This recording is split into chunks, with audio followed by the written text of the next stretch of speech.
एआयच्या येण्यामुळं खूप लोकांनी मागच्या 5 वर्षामध्ये, 3 वर्षामध्ये, त्यातल्या त्यात मागच्या वर्षभरात खूप लोकांनी आपले जॉब गमावले. खूप लोकांनी आपल्या नोकऱ्या गमावल्या. एआयने यांच्या नोकऱ्या खाल्ल्या का? नाही मित्रांनो. यांच्या नोकऱ्या एआयने नाही खाल्ल्या. यांना एआय येत नाही म्हणून यांच्या नोकऱ्या गेल्यात आणि अशाच काही नोकऱ्या जे आहेत पुढच्या काही वर्षांमध्ये ज्यांच्यासाठी धोक्याची घंटा आहे. या क्षेत्रामध्ये मी जे सांगतोय त्या क्षेत्रामध्ये जर तुम्ही भविष्यात करियर केलं, तर तुमच्या आयुष्यात त्या करियरला काहीच व्हॅल्यू उरणार नाही आणि तुम्ही भविष्यात जॉबलेस होऊन जाताल. म्हणून मी जे काही सेक्टर्स तुम्हाला सांगतोय, मी जे काही गोष्टी तुम्हाला सांगतोय, त्या व्यवस्थित पद्धतीने समजून घ्या आणि या क्षेत्रामध्ये भविष्यात कुठलीही नोकरी मिळवण्याचा प्रयत्न करू नका.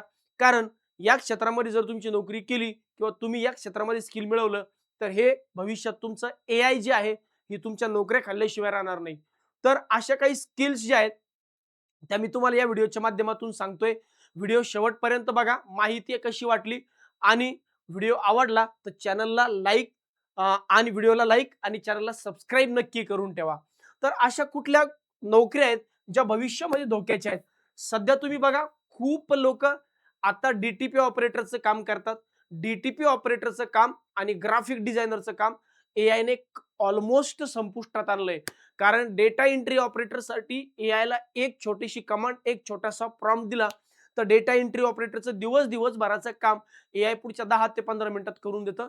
म्हणून जर तुम्ही भविष्यात डेटा एंट्री ऑपरेटर किंवा ग्राफिक डिझायनरमध्ये करियर करू इच्छिता, तर हे तुमच्यासाठी अत्यंत धोक्याचं आहे. याच्यामध्ये तुम्ही अजिबात करियर करू नका. Telecaller, customer service executive. पहिल्यांदा आज सांगावं लागायचं, कॉल करावा लागायचा, की आमची नवीन बॅच सुरू होते आणि तुम्ही आमच्याकडे ॲडमिशन घ्या. आता तसं करण्याची गरज नाही. आता ऑटोमॅटिक कॉल्स जातात, ऑटोमॅटिक मेसेज जातात, ऑटोमॅटिक लोकांपर्यंत WhatsApp चॅट जातो. त्यामुळे टेलिकॉलर सारखे जॉब, त्यानंतर कस्टमर सर्व्हिस एक्झिक्युटिव्ह सारखे जॉब हे पुढच्या भविष्यामध्ये काही वर्षामध्ये पूर्णपणे संपुष्टात येतील. बेसिक कंटेंट रायटर, माहिती लिहायची आहे. सर एक छोटीशी ॲड मला बनवायची आहे. मला छोटंसं इन्फॉर्मेशन बनवायची आहे. तर मी कंटेंट रायटरकडे जायचो.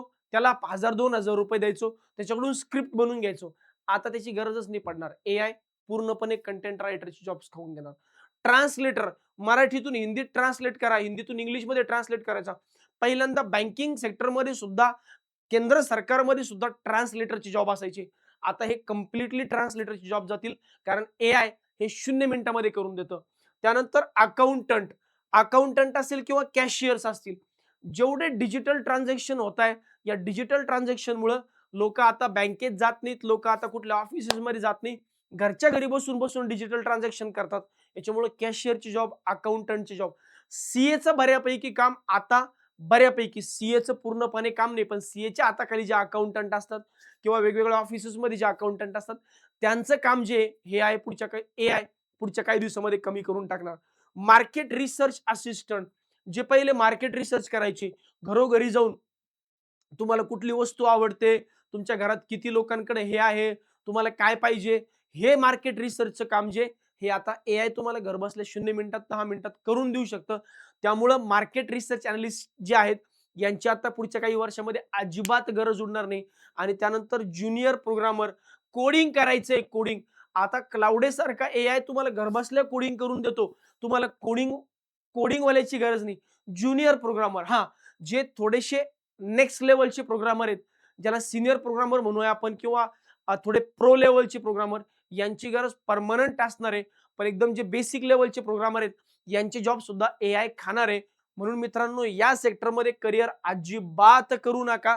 अशा सेक्टर्समध्ये करियर करा, ज्या सेक्टर्समध्ये एआय ची गरज आहे किंवा अशा सेक्टर्समध्ये करियर करा, जे सेक्टर मी मागच्या व्हिडिओमध्ये सांगितले होते.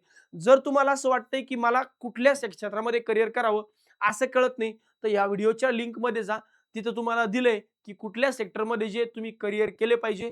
2035 मध्ये 2 व्हिडिओ मी टाकले होते. 2035 मध्ये या 5 स्किल्स ज्या आहेत तुम्हाला करोडपती बनवतील, हा एक व्हिडिओ.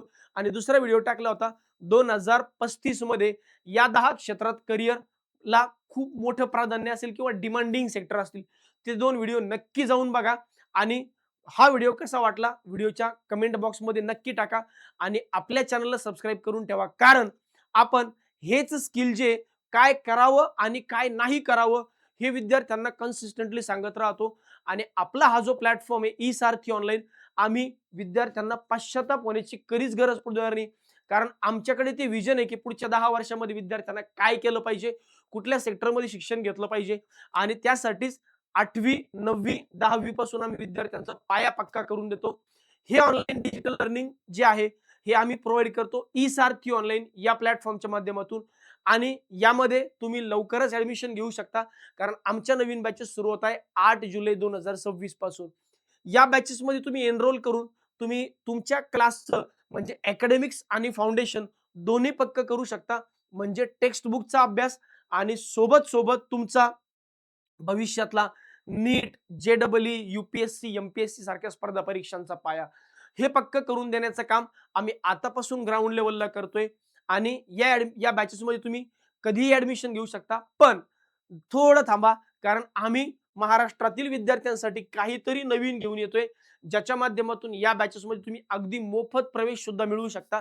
यासाठी लवकरच आम्ही एक नवीन घोषणा करतोय. या घोषणेबद्दल अधिक माहिती जाणून घेण्यासाठी फक्त आणि फक्त आपल्या YouTube चॅनलला सबस्क्राईब करून ठेवा. लवकरच ही घोषणा तुमच्यापर्यंत येईल. धन्यवाद.